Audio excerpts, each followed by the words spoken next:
सभी को हमारे उद्धारकर्ता प्रभु यीशु मसीह के नाम से जय मसीह।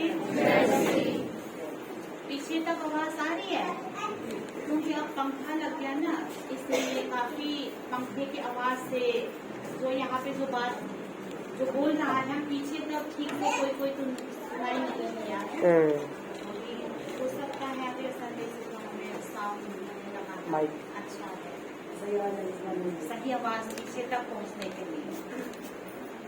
प्रभु का बहुत बहुत धन्यवाद हो कि प्रभु ने एक बार फिर हमें अच्छा मौका दिया, समय दिया उसके वचन के द्वारा चर्चा करने के लिए, और मुझे भी यहाँ पर खड़े होने का योग्य बनाया प्रभु ने। सुबह में शाम से मेरी तबीयत बहुत खराब था, सुबह भी बहुत खराब था। मैंने सोचा कैसे है कि मेरा वचन भी है और मैं किसी को दे भी नहीं सकती क्योंकि समय नहीं कि प्रिपरेशन करने के लिए। तो प्रार्थना किया, मैं बार बार अंगीकार किया मैं यीशु के नाम में चंगा हूँ, यीशु के नाम में चंगा हूँ, ऐसे करके मैंने बार बार अंगीकार किया।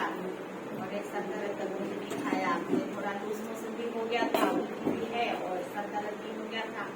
फिर भी समय पर प्रभु ने ताकत दिया, मुझे यहाँ पर खड़ा किया, तो बहुत बहुत धन्यवाद। अभी हमारे सामने ये गुड फ्राइडे काफी नजदीक में है, जानते हैं ना गुड फ्राइडे। गुड फ्राइडे हमेशा होली के आसपास में पड़ता है हर साल में, कभी होली पहले होता है, कभी गुड फ्राइडे पहले होता है। तो अप्रैल में होगा मेरे ख्याल गुड फ्राइडे है, अप्रैल फर्स्ट वीक में। तो आज हम थोड़ा गुड फ्राइडे की तरफ भी थोड़ा जाएंगे, वचन में से निकालेंगे।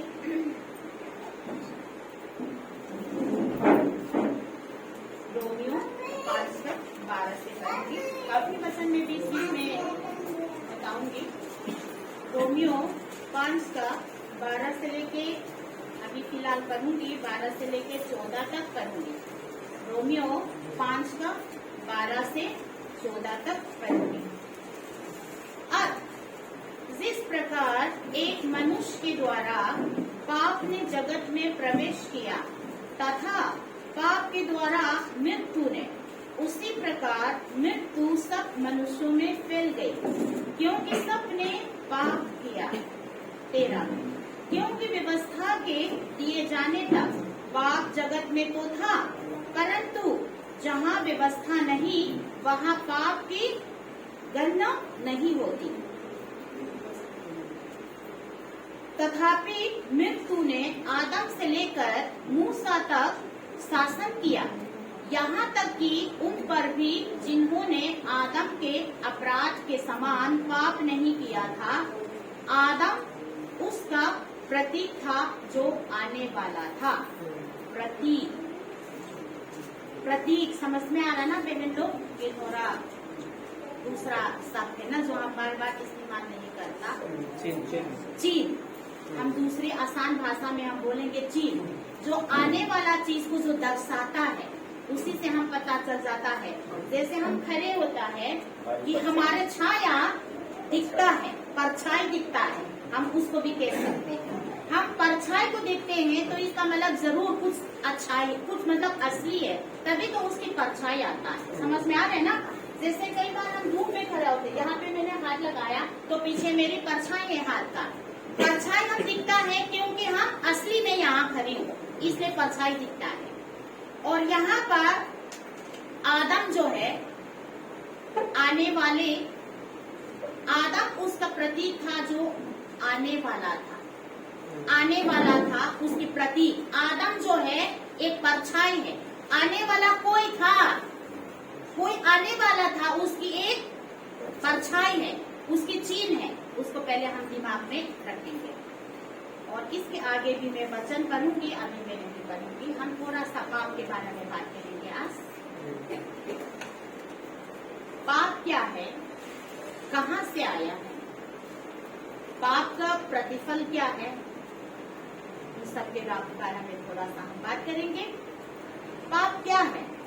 अगर हम किसी से अभी पूछेंगे, काफी जगह पे मैंने ये सवाल को पूछती हूँ, पाप क्या है, कोई जवाब आएगा झूठ बोलना, लड़ाई करना, झगड़ा करना, दारू पीना, व्यभिचार करना, नशे करना, बहुत सारा जवाब आएगा। पाप क्या? तो आज हम पाप जो है सिर्फ हम उसको नहीं कहना चाहेंगे, उसका बुनियाद को हम बताना चाहेंगे। वो सब क्यों मनुष्य के जीवन में है? दारू पीना, लड़ाई करना, झगड़ा करना, झूठ बोलना, घमंड करना, जलन करना, बहुत सारी चीजें हैं जो हमारे मन के अंदर भी है, जो हमारे मुंह से हम नहीं बोलते। लोग हो सकता कह सकते वो तो बहुत धर्मी जाने, लेकिन उनके अंदर में कितना अलग अलग, कितना गलत गलत पाप छिपा हो सकता है जो हम अपने आंखों से नहीं देख सकता है। तो ये मनुष्य के जीवन में ये सब पाप क्यों आता है, उसका बुनियाद जो है थोड़ा सा हम बात करेंगे कि पाप क्या है। उत्पत्ति 2 का 16-17 में लिखा है।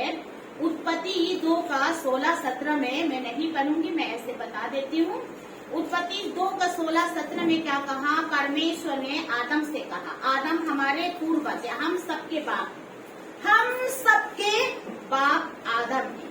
चाहे वो हिंदुस्तानी हो, चाहे पाकिस्तानी हो, चाहे अंग्रेज हो, चाहे नेपाल के हो, चाहे बांग्लादेश के हो, हर एक इंसान का एक ही जो शरीर का बाप है वो आदम है। उसी आदम से हम सब पैदा हुआ है। उसी दिन हरि विहार में जब वीरवार को मीटिंग हुआ था, मैंने एक पाप के बारे में उदाहरण के लिए, एक भाई आया था, थोड़ा नशे में भी था, तो मैंने उसका बिरादरी पूछा था, तो वो थोड़ा उल्टा समझ रहा था, क्योंकि वो उसका बिरादरी जो था एक कुछ बताया था, वो मेरे को नाम याद नहीं है, वो मतलब दलित जाति था। तो उन्होंने सोचा कि वो दलित को बोलना नहीं चाहता था, उसने थोड़ा उल्टा समझा। मैंने ये कहना चाहता था उसकी बिरादरी, अगर कोई भी बिरादरी, उसकी पापा की जो बिरादरी है उसकी बेटा में भी आएगा, उसकी बेटा में भी उसकी बिरादरी को आगे जाएगा। इसी तरह मैं समझाना चाहती थी, हम सबका पिता, शारीरिक का पिता एक ही, वो आदम है, जो परमेश्वर ने सबसे पहला मनुष्य जो सृष्टि किया था। तो उस आदम को परमेश्वर ने उत्पत्ति 2 का 16-17 में आगे दिया है कि तुम इस बगीचा में से, इस बगीचा में से सब कुछ खा सकते हो, फल खा सकते हो और सब्जियां खा सकते हैं, हरे हरे पौधे खा सकते हो, लेकिन अच्छाई और बुराई वृक्ष का फल को नहीं खाना, खाओगे तो निश्चय मरोगे। ये सबसे पहला व्यवस्था है, आज्ञा है। पाप कहाँ से शुरू है उसको अगर हम सोचेंगे, जब नीचे अभी हमने वचन पढ़ा था, क्योंकि व्यवस्था के दिए जाने तक पाप जगत में तो था, परंतु जहाँ व्यवस्था नहीं वहाँ पाप की गिनत नहीं होती। पाप इस दुनिया में पहले से ही है, क्योंकि हमने पिछले दिनों में शैतान की शुरुआत काफी बार हमारे जो प्रचारक एवं प्रमुख से हमने सुन चुके हैं, पाप कहाँ से आया। पाप का शुरुआत एक स्वर्गदूत लूसीफर, उसी से परमेश्वर का स्वर्गदूत से शुरू हुआ है। तब से परमेश्वर ने उस स्वर्गदूत लूसीफर और उनके इतना भी चेले हैं उन सबको निकाल दिया। पाप इस दुनिया में है, उसी समय से है और अभी भी है, लेकिन उसी समय कोई व्यवस्था नहीं था, आगे नहीं था। व्यवस्था का मतलब आज्ञा, और उससे और आसान रूल्स। आप एक उदाहरण में, अगर दिल्ली के अंदर कोई भी ट्रैफिक ना होता, कोई भी रेड लाइट ना होता, तो गाड़ी चलाने वालों के लिए तो कोई बिल्कुल मतलब हम स्वतंत्र है, हमारे लिए आगे तोड़ने का, रूल्स तोड़ने का, फाइन लगने का कोई सवाल ही नहीं, क्योंकि ट्रैफिक रेड लाइट है ही नहीं। तो लेकिन जब सरकार ने गाड़ी ज्यादा हो गया, बार बार एक्सीडेंट हो गया है, ट्रैफिक लाइट बना दिया, तब लाल होगा तो हम जा नहीं सकता, पार्क नहीं कर सकता, पार्क करेंगे तो पुलिस पकड़ लेता। तो क्योंकि व्यवस्था बना दिया है सरकार ने, इसलिए पहले जो बिल्कुल गलत नहीं था अब तो गलत हो गया। पहले तो हम मर्जी से जा सकता था, इधर उधर घूम सकता था, लेकिन अब नहीं है। जब तक लाल बत्ती में लाल हो तो हम खड़े होना है, जब तक हरा ना हो तो हम जा नहीं सकते, क्योंकि व्यवस्था बना दिया, आज्ञा बना दिया है। अगर हम रेड लाइट क्रॉस करेंगे तो फाइन लग जाएगा, आगे ट्रैफिक वाले पुलिस पकड़ लेगा। आजकल तो कैमरा लग गया है, जो तेज चलाएगा, तेज से जो चलाता है, सामने कैमरा जब दिखता होता है धीरे से शुरू हो जाता है। कैमरा पार करते ही यूं स्पीड बढ़ा दिया। तो क्यों? क्योंकि वो रूल्स बना दिया, स्पीड से ज्यादा, लिमिट से ज्यादा भरेंगे तो फाइन लगेगा, उस पर भी कैमरा रिकॉर्ड करेगा और लाभ लेकर आएगा, चिट्ठी आएगा पैसा का। तो इसी तरह पहले पाप था लेकिन व्यवस्था ना था, इसलिए पाप को गिन नहीं किया जाता। लेकिन जब परमेश्वर ने मनुष्य को बना दिया, पवित्र बना दिया, आदम जो है उससे उसने व्यवस्था दिया, आगे दिया, तुम सब कुछ कर सकते हो, तुम स्वतंत्र हो, स्वतंत्र हो तुम, जो भी पत्रिका के अंडर फल सब कुछ खा सकते हो जो मैंने तुम्हारे लिए बनाया। लेकिन अच्छाई और बुराई वृक्ष का फल को नहीं खाना, खाओगे तो निश्चय मरोगे। ये आगे परमेश्वर ने दिया। ये नहीं कि फल खाने से पाप, फल तो खुद खाते, फल खाना अच्छा है, फल नहीं खाएंगे तो शरीर में सेहत नहीं आएगा। कभी कभी खाना चाहिए, जबरदस्ती भी खाना चाहिए। तो परमेश्वर ने जो आगे दिया था, मनुष्य ने शैतान की भड़कावे में आकर उस फल को जो परमेश्वर ने ना खाने के लिए जो कहा, मनुष्य ने तोड़कर खा लिया।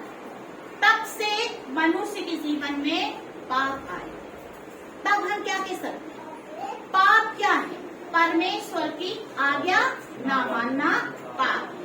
बल्कि आज जो हम झूठ बोलते हैं, दारू पीते हैं, लड़ाई करते हैं, झगड़ा करते हैं, गालियां देते हैं, ये सब तो पाप का फल है। इससे पहले से ही पाप हमारे जीवन में मौजूद है, पाप हमारे जीवन में मौजूद है।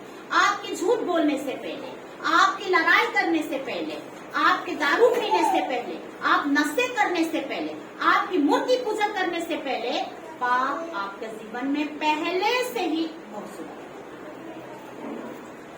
पाप जो है क्या है? परमेश्वर की आज्ञा ना मानना पाप। परमेश्वर की आज्ञा का क्या था उसी समय? मनुष्य को, आदम को, जो हमारे शरीर का जो बाप है, आदम को उस फल को नहीं खाना, वो आज्ञा। लेकिन उसने उस फल को शैतान की भटकावा में आया।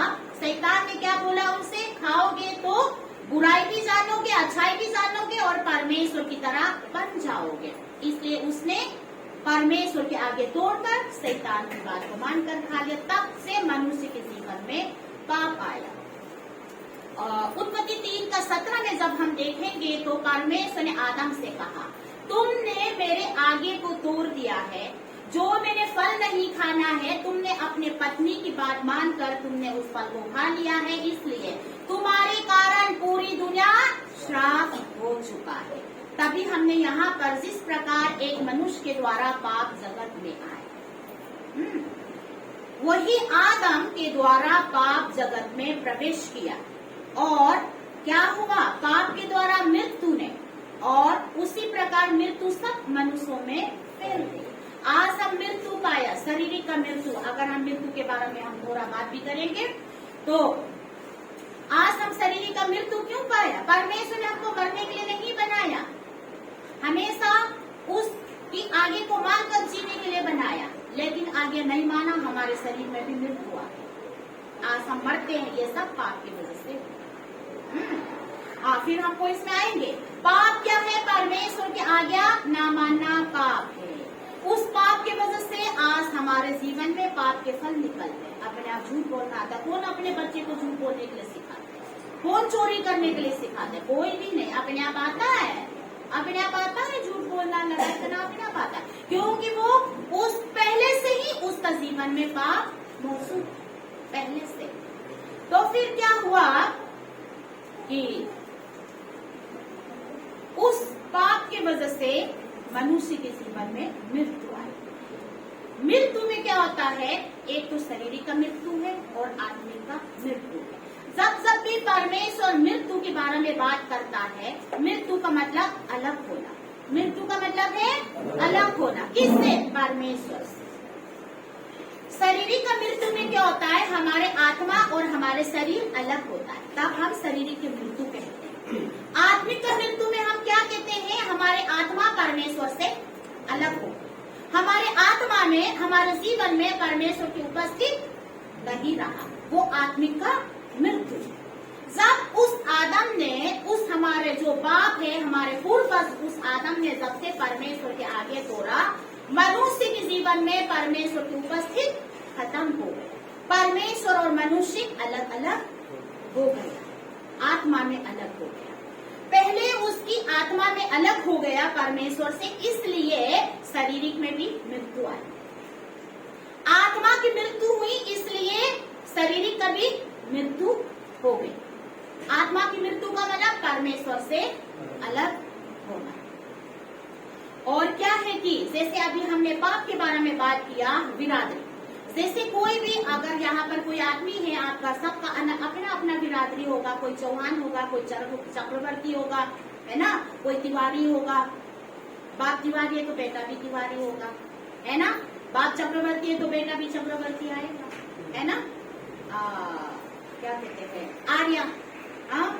ये जैकोब का पापा है, हमारा वीरू भाई आर्या है, तो सबने भी सीमोन आर्या, जैकोब आर्या, बाप वही बिरादरी आते हैं। इसी तरह हमारे जो पूर्वज आदम है, उसका बिरादरी है पापी, उसका बिरादरी का नाम है पापी। उसी से हम सब पैदा हुआ, हम सब का बिरादरी पापी हो गया।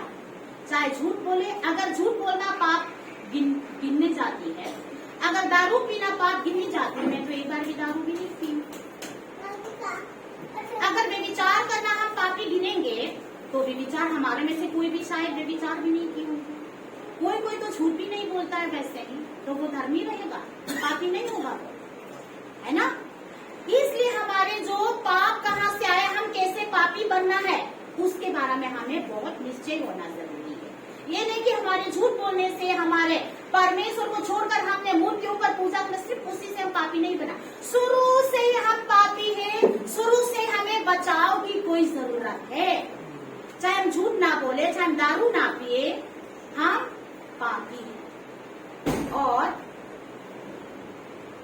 रोमियो 6:23 में क्या लिखा है, पाप की मजदूरी तो मृत्यु, पाप की मजदूरी मृत्यु। पहले अभी हमने मृत्यु के बारे में बात किया था, शारीरिक का मृत्यु और आत्मिक का मृत्यु। आत्मिक का मृत्यु पहले हुआ, इसलिए शारीरिक में भी हम मृत्यु पाया। तो इसलिए हम शुरू से, हमें कोई जरूरत है बचाव करने, हमें बचाने की। चाहे हम कुछ भी ना करें, झूठ ना बोले, तब भी हम पापी, क्योंकि पहले से भी पापी। वचन में क्या लिखा था, आदम से लेके मूसा तक, आदम से लेके जो भी पैदा हुआ मूसा तक आ गया। जिसने आदम की तरह जो फल नहीं आया, फल नहीं खाया, उसके जीवन में भी मृत्यु आई। फल तो हमने भी नहीं खाए थे, वो जो फल था, जो परमेश्वर ने ना खाने के लिए जो आगे दिया था, वो तो हमने भी नहीं खाया। लेकिन हम उसी से पैदा हुआ, इसलिए मृत्यु आदम से लेके मूसा तक, जिसने आदम की तरह जो फल नहीं खाया, उसके जीवन में भी मृत्यु आई।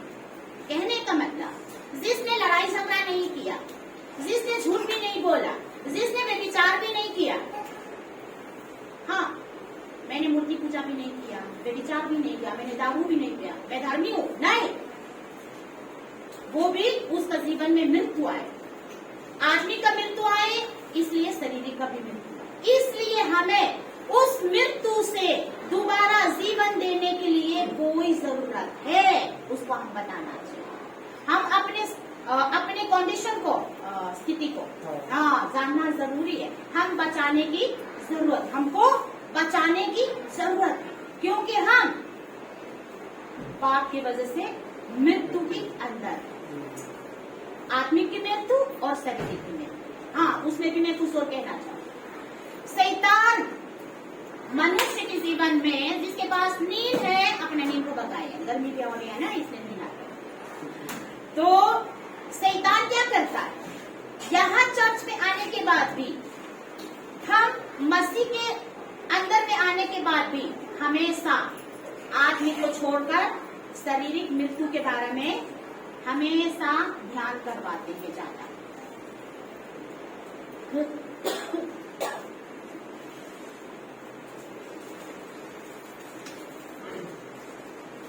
आत्मा से ज्यादा शारीरिक का ज्यादा ध्यान करवाता है। शारीरिक में बीमार होता तो बहुत ज्यादा हमें परेशान हो जाता। मान लीजिएगा आपके घर में बेटा बीमार हो गया, मम्मी बीमार हो गया बहुत तेज, तो इतना परेशान हो जाता है, इतना घबराहट हो जाता है कि रोना शुरू कर देते हैं। लेकिन जो हमारे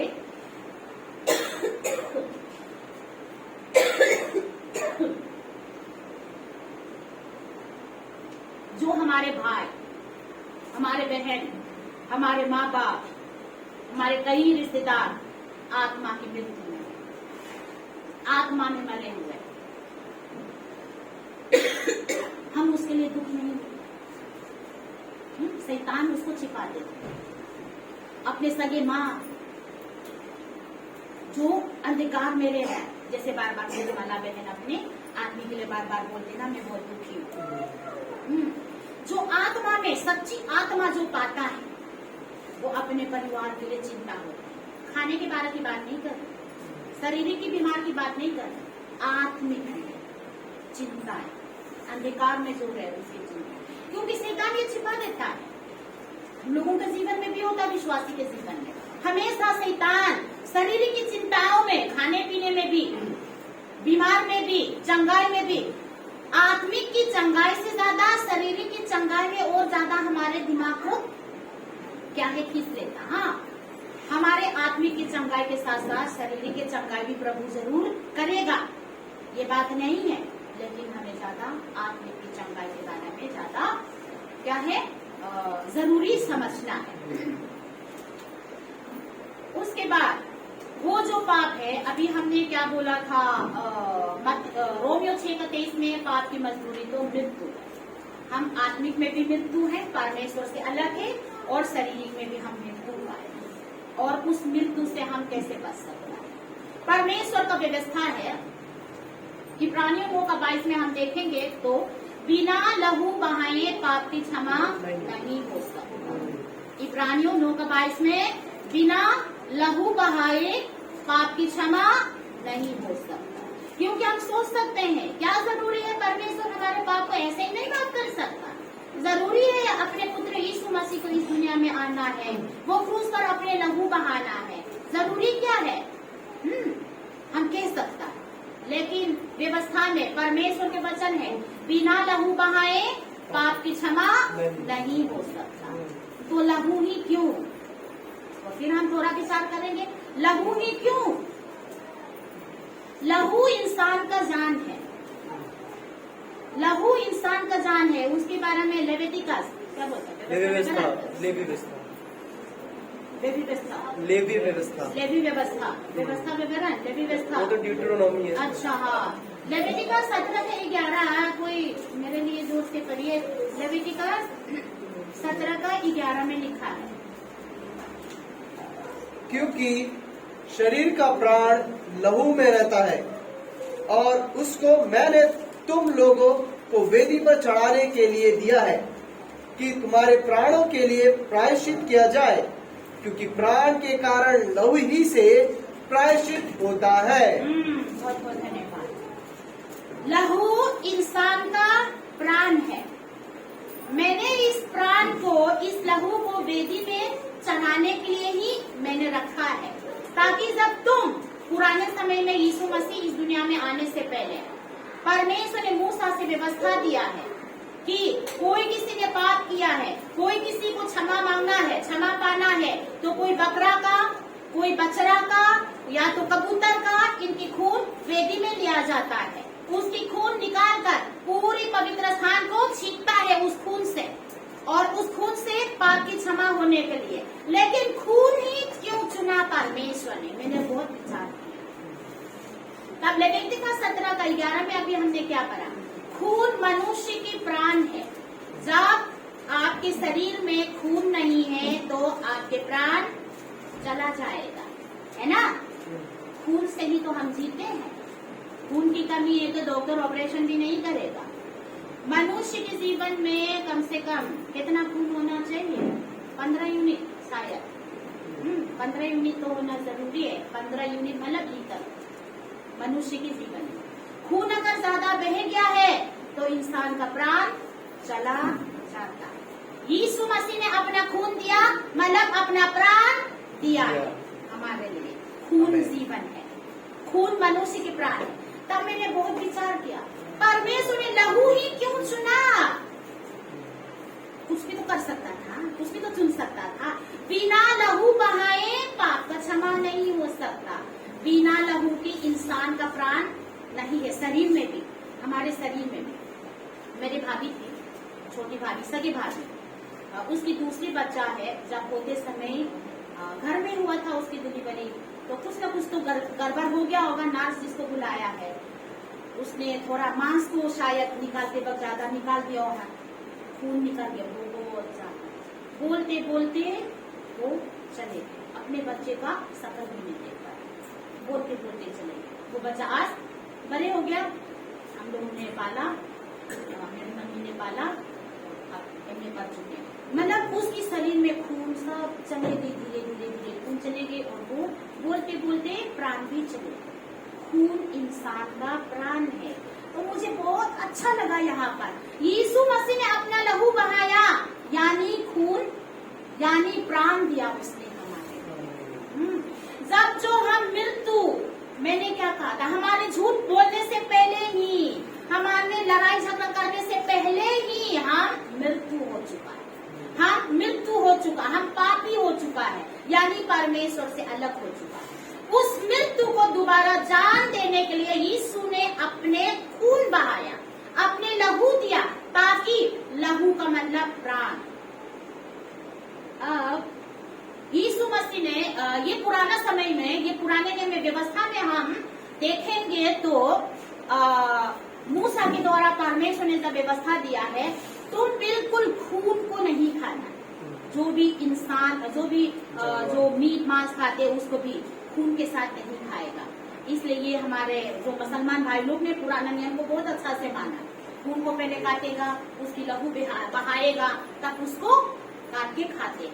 वो लोग पुराना व्यवस्था को बहुत व्यक्तिगत रूप में माना है, क्योंकि सच में ये खून जो है शरीर के लिए नुकसान भी होता है, शरीर के लिए, पेट के लिए नुकसान भी होता है। तो खून को नहीं खाना है।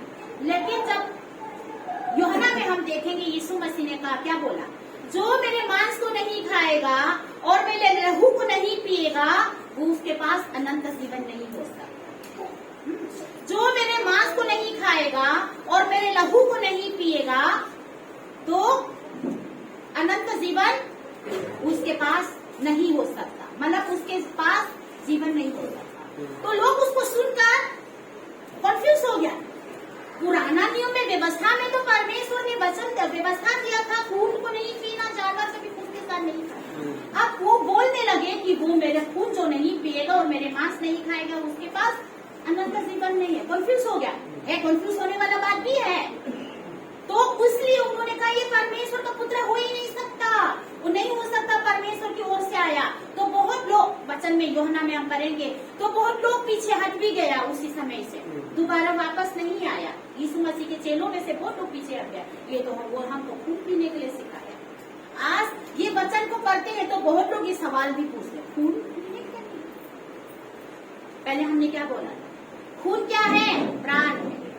खून क्या है? इंसान का प्राण है। यीशु मसीह ने क्या कहा?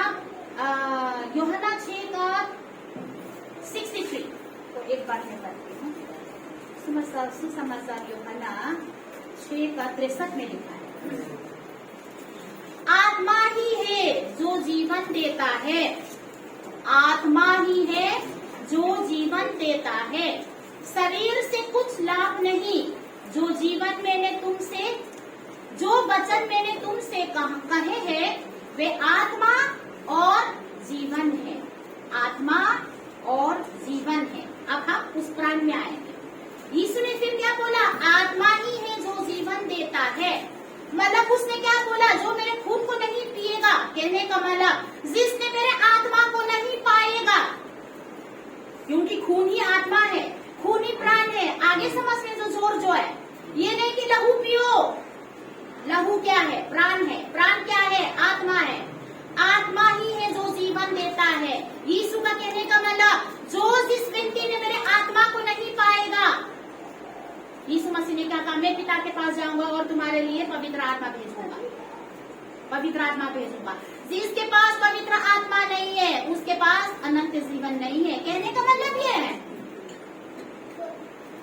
तो यहाँ पर बहुत लोग समझ में नहीं आए, लेकिन खून, प्राण, आत्मा, इसमें जोर है, ठीक है, जोर है।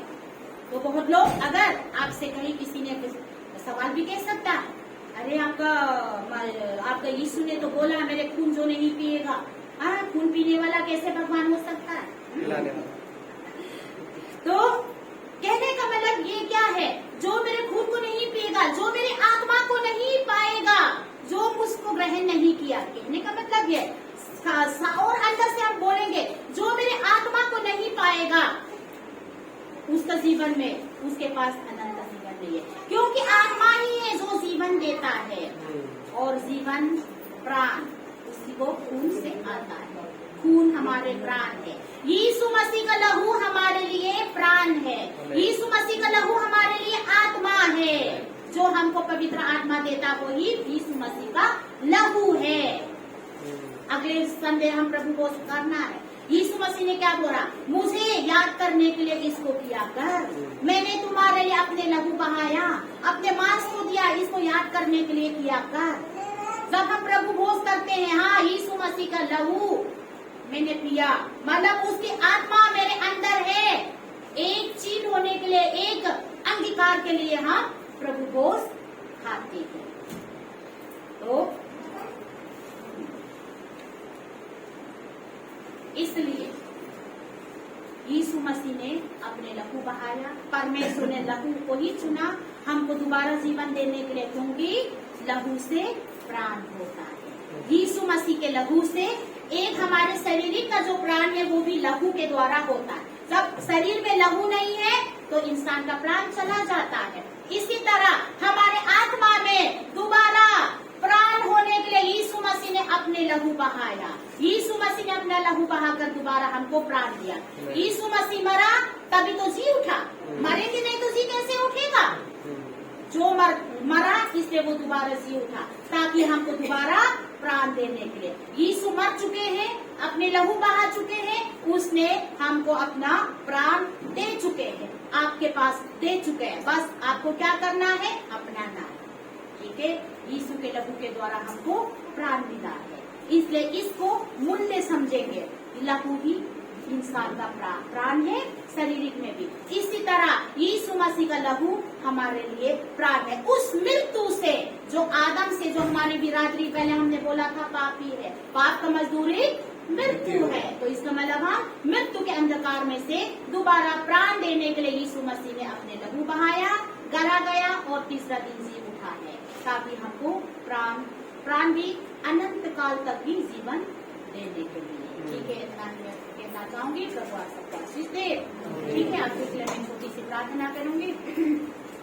हालेलुया, धन्यवाद धन्यवाद हमारे स्वर्गीय पिता परमेश्वर, आपकी वचन जीवित है पिता परमेश्वर, धन्यवाद करती हूँ प्रभु। आपने अपने लहू हमारे लिए दिया है, अपना प्राण दिया, ताकि हम उस मृत्यु से दोबारा प्राण पाने के लिए आपने हमको प्रभु दोबारा जीवित किया। धन्यवाद करती हूँ। इसी समय में जो भाई बहन जो आपकी उपस्थिति में आए हैं, कोई किसी के जीवन में प्रभु परेशानी हो, अलग अलग श्राप हो, यीशु मसीह के लहू के द्वारा सब स्वतंत्र पाए, सभी को आशीष दे। धन्यवाद के साथ प्रार्थना मेरे उद्धारकर्ता यीशु के नाम से